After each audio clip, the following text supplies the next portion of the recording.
नीलम झेलम पन बिजली घर उसकी तारीख़ पढ़ना शुरू करें। 28 साल लंबी तारीख़ है। वो लगता ऐसे ही है कि जैसे पाकिस्तान की कहानी मिलती जुलती है उससे। आप सिर्फ करप्शन में नहीं कहूँगा, इसमें नाअहली का भी एक बहुत बड़ा आंसर है।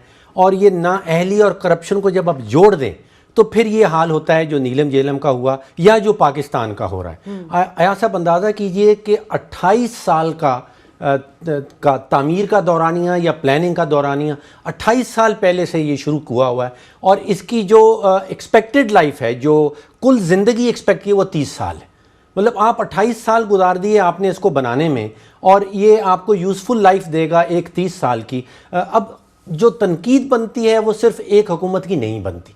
अगर आपने 1989 में एक काम शुरू किया, बेनज़ीर भुट्टो के ज़माने में कॉन्ट्रैक्ट किया और उस वक्त ये कॉन्ट्रैक्ट PC1 बनाया गया, हुकूमत ख़ुद बनाती है PC1 के हमारा इतने अखराजात आएंगे इस मंसूबे के ऊपर, वो 18 अरब रुपए की बनाएंगे। 18 अरब रुपया इन 1989। उसके बाद मुशर्रफ साहब आते हैं, प्रोजेक्ट की प्लानिंग हो रही है। अब हम पहुँच गए हैं 2002 में। मुशर्रफ साहब फिर एकनेक बैठती है, हमारी इकनॉमिक वो कोऑर्डिनेशन कमेटी बैठती है और वो 18 अरब को रिवाइज़ करती है PC1 और ले जाती है 84 अरब में।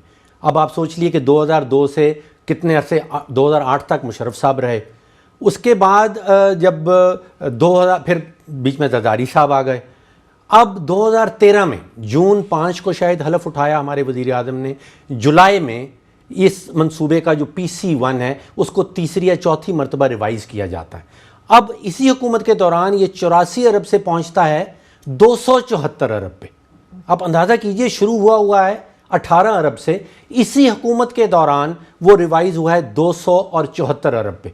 और अब साल कितने गुजरे हैं, 3 या 3.5, अब वो पहुंच गया है 500 अरब पे और अभी तक वो मंसूबा वो मुकम्मल नहीं हुआ। अब सोचिए, ये पन बिजली घर बनाया जा रहा है जिससे हम एक्सपेक्ट कर रहे हैं कि हमने बड़ी सस्ती बिजली बनानी है। इसी हुकूमत के दौरान 274 से लेके पहुंच गया है 500 अरब पे। अब ये 28 साल की कहानी, पाकिस्तान की भी यही कहानी।